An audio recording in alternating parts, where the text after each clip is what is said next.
안녕하십니까. 제 역세권랜드의 이기로입니다.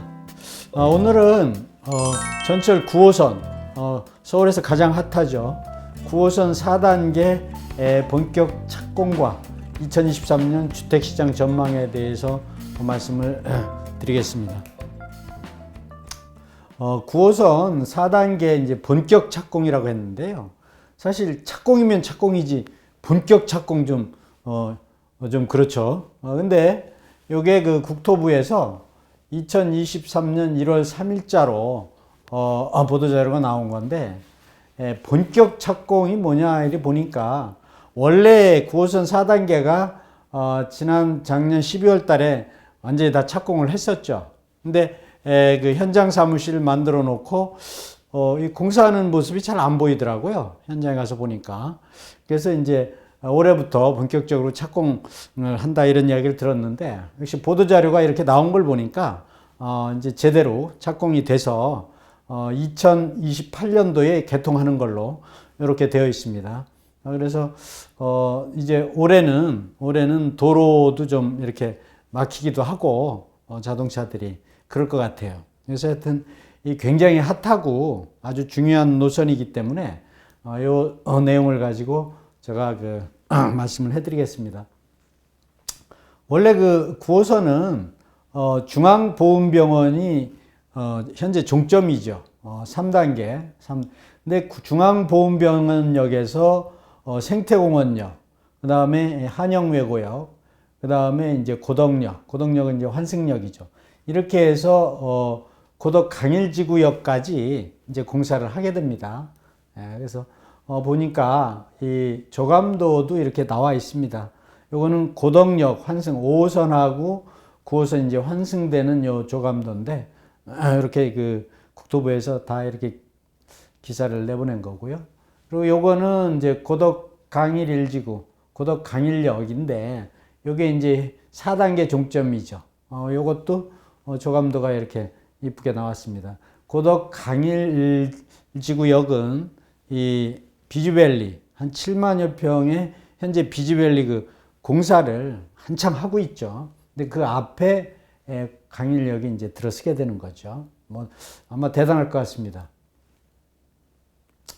그래서 고덕 강일역이 이제 마지막인데, 사실 이게 마지막이 아니고요.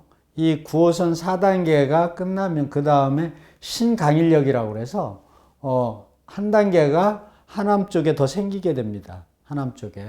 그리고 요게 신강일역에서 또 끝나는 게 아니고 3기 신도시 왕숙지구까지 또 이 9호선이 빠져나가는 거죠. 그래서 지금 그 서울에서 가장 핫한 이 전철이 9호선 라인인데, 9호선 라인이 왜 핫하냐 하니까 강남권을 아주 다 지나가죠. 그래서 이게 최종적으로는 남양주 왕숙지구까지 이제 간다는 이야기인데, 일단은 고덕 강일지구까지 가는 거고요.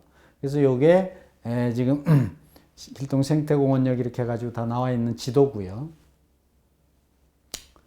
그래서 왜 이 9호선 4단계가 이렇게 핫하고 좋으냐 하니까, 이 4단계가 중앙보훈병원역에서 아까도 말씀드렸습니다마는 생태공원역, 또 한영외고역, 고덕역, 이 라인들이 지금 전철이 없거든요. 근데 이 라인을 9호선을 깔아주면서 강동구에서는 그 라인에다가 미래 성장 축이라고 이렇게 지정을 해놨습니다. 그래서 이 미래 성장 축이 중앙보훈병원역 이쪽에서부터 더 길게 가면은 이제 둔촌 오륜역부터 시작해서 이 생태공원역 사거리를 통과해서 한영외고역 요쪽 요 라인 9호선 4단계 라인을 미래 성장 개발 축으로 지정을 했습니다. 그 이야기는 한마디로 얘기해서 이 라인을 아주 상업단지라든지 이렇게, 왜냐하면 현재 이 라인의 양옆으로 보면은 이 공터들이 아직 많이 있거든요. 임야도 있고요. 근데 기존 건물이 들어서 있는 곳을 개발하기는 쉽지 않거든요. 그래서 이쪽 라인을 성장축으로 지정을 했다는 거 굉장히 중요한 거죠. 그래서 이쪽 라인을 아주 여러분들이 주목하시면 아주 좋은 성과가 있지 않을까 그런 생각을 합니다. 그렇다면은 2023년도에 부동산 시장 그 환경은 어떠냐? 뭐 요새 굉장히 관심들이 높으신데 2023년 부동산 시장 환경은 사실 그 복합 위기라고 하지 않습니까? 경기가 굉장히 안 좋죠.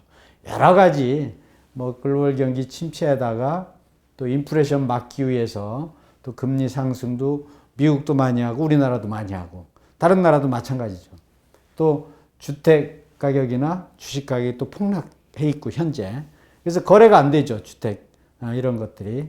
그래서 게다가 또 우크라이나 러시아 전쟁은 뭐 아직도 계속 이어지고 있고요. 또 그에 따른 이제 원자재 값이 너무 올라가지고 사실 그 앞으로 분양하는 주택 가격은 분양 가격이 좀 올라갈 것 같습니다. 왜? 이미 자재값이 올라가니까 당연히 올라가겠죠. 그래서 이렇게 올라가는 것들은 어떤 가격이 너무 침체해서 올라가는 거 외로다가 또 올라가는 부분이기 때문에 일반 물가 상승보다 이제 조금 더 올라가는 그런 효과가 있을 것 같다. 이렇게 보여지는 거죠. 뭐 다 예상할 수 있는 부분들이고요. 그래서 2023년도에 주택 시장은 그럼 또 어떻게 했느냐? 지난번에도 살짝 제가 말씀을 해드렸는데 13 주택 시장이 대책에 의해서 연착륙 그러니까 너무 많이 폭락을 했기 때문에 너무 많이 폭락을 하면은 거래가 잘 안 되지 않습니까? 그래서 좀 연착륙 이미 벌써 경착륙이 돼버렸죠. 그래도 더 떨어지지 않도록 13 주택 시장 대책을 이제 연착륙과 규제 완화책으로 만들었다. 더 이상 하락을 못하게 이제 이렇게 이제 많이 완화를 한 거죠. 그다음에 금리 상승세도 최근에 한국은행에서 발표한 거 보니까 베이비 스텝 0.25% 인상해서 이제 좀 정점에 다다르지 않았느냐. 미국 그 물가 상승도 어느 정도 좀 내렸다고 하니까 그래서 금리 상승세도 정점이 돼서 하향될 가능성이 있다. 2023년도에 지금 당장 하향된다는 게 아니죠. 지금 0.25% 인상됐으니까. 그리고 또 코로나 팬데믹도 완화가 돼서 뭐 WHO도 그렇고 우리나라도 30일부터 마스크를 좀 완화한다 이렇게 발표를 하지 않습니까? 그래서 코로나도 어느 정도 완화가 되고 그 다음에 재건축 안전진단 완화 이건 이미 또 발표를 했죠. 그러니까 상계동이라든지 뭐 목동이라든지 이 재건축 30년 이상 된 그 아파트들 이거 아주 그 안전진단 통과를 못 해가지고 그동안 고생들 했는데 완화를 하면서 안전진단을 대부분 통과하고 있죠. 그럼 이게 한꺼번에 또 주택 공급이 되면 뭐 또 270만 가구 현 정부에서 공급한다고 했는데 이런 것도 다 포함되는 거죠. 이렇게 해서 또 주택 정책에 완화하는데 또 도움을 주게 지금 했고 그 다음에 지금 주택 미분양은 지속적으로 이제 증가되고 있는데 지금 뭐 둔촌 아파트도 분양 그 계약 결과가 썩 이렇게 좋지 않게 나와가지고요 한 70% 정도 이렇게 계약했다고 하는데 그럼 30%가 남아 있지 않습니까?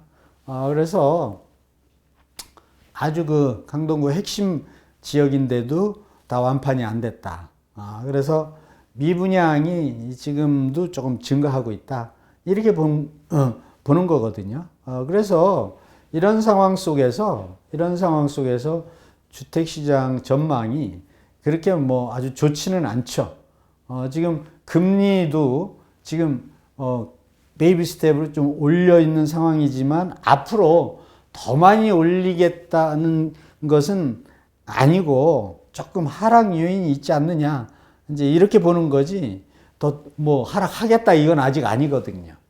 그래서 그렇게 되고. 그래서 실수요자들은 지금 당장 집을 사고 할 것이 아니라 상반기까지는 이렇게 지켜보다가 금리라든가 이 국제적인 어떤 그 경기라든가 이런 걸 보면서 매입을 하는 게 좋을 것 같다.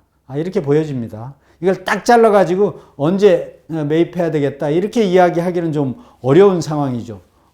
복합적인 위기가 너무 많아서. 그런데 많이 또 떨어진 아주 급매물들은 조금 관심 있게 지켜볼 필요가 있죠. 그래서 부동산 투자의 최고 입지와 타이밍은 어디냐. 또 이게 중요하거든요. 지금 매입을 한다 하더라도 어느 지역을 할 거냐. 지역이 중요하고 언제 할 거냐. 이게 중요한데, 제가 뭐 영상 찍을 때 누차 말씀을 해드렸는데, 아파트든 주택이든 또 상가든 매입할 때 첫 번째로 꼽는 게 역세권이죠. 역세권. 그런데 환승 역세권이면 더 좋겠다. 근데 환승 역세권 중에서도 신설되는 역세권이 아주 가장 좋은 거죠. 왜? 신설역은 원래 역이 없었는데 새롭게 역을 만드는 신설역은 역이 없던 곳에 만드니까 그 가치가 많이 올라갈 수가 있거든요. 물론 기존 역세권에 기존 아파트를 사는 것도 수익이 있을 수 있는데 신설역을 못 따라가는 거죠. 그래서 신설 역세권의 환승역을 반드시 주목해야 될 필요가 있고, 그런 측면에서 제가 말씀드린 9호선 4단계 라인은 뭐 황금 라인 중에서도 황금 라인이죠.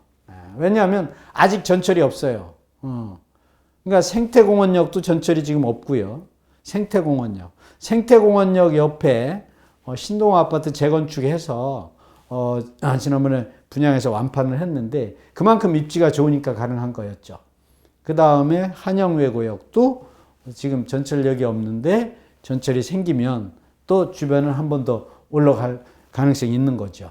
그 다음에 고덕역은 이미 5호선이 있지만 9호선이 들어가면 환승역이 되면서 또 다시 한번 뛰게 되죠. 그 다음에 고덕 강일 1지구도 마찬가지로 이제 비즈밸리까지 포함해서 상당히 미래 가치가 높게 보여지는 거죠. 그래서 9호선 4단계 라인을 여러분들이 주목하시고 아파트를 사든 상가를 사든 토지를 사시든 그쪽 라인을 관심 있게 보셔서 투자를 하시면 다른 지역보다 올라가는 수익률이 훨씬 크다. 이렇게 보시면 틀림없습니다.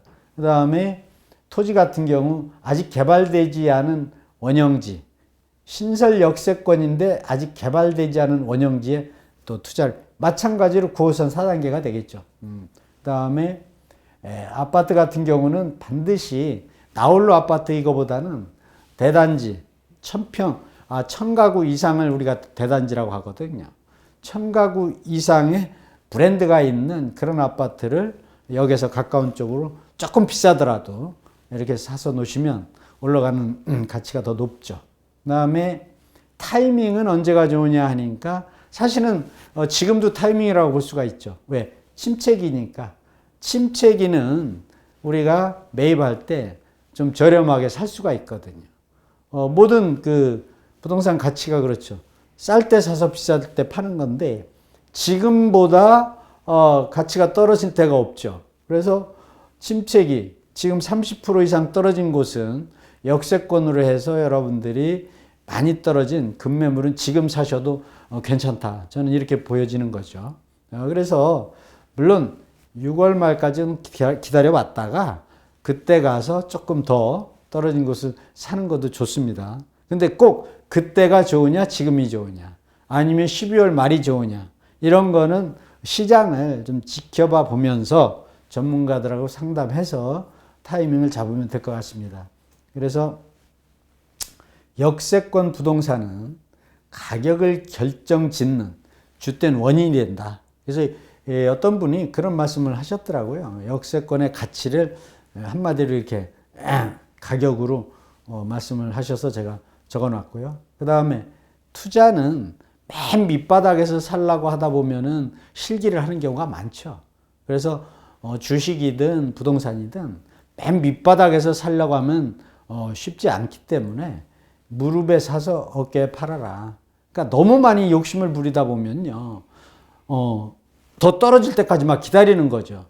그러니까 지금이 굉장히 지금도 바닥으로 많이 떨어졌는데 6월 달에 가서 해야지, 12월 달에 가서 해야지, 내년에 가서 해야지, 뭐 이렇게 하다 보면은 굉장히 또 기회를 놓치는 경우가 있습니다. 왜냐하면 주식 같은 경우도 한번 오르다 보면은 엄청 올라가거든요. 그러다 보면 이제 불안해지죠.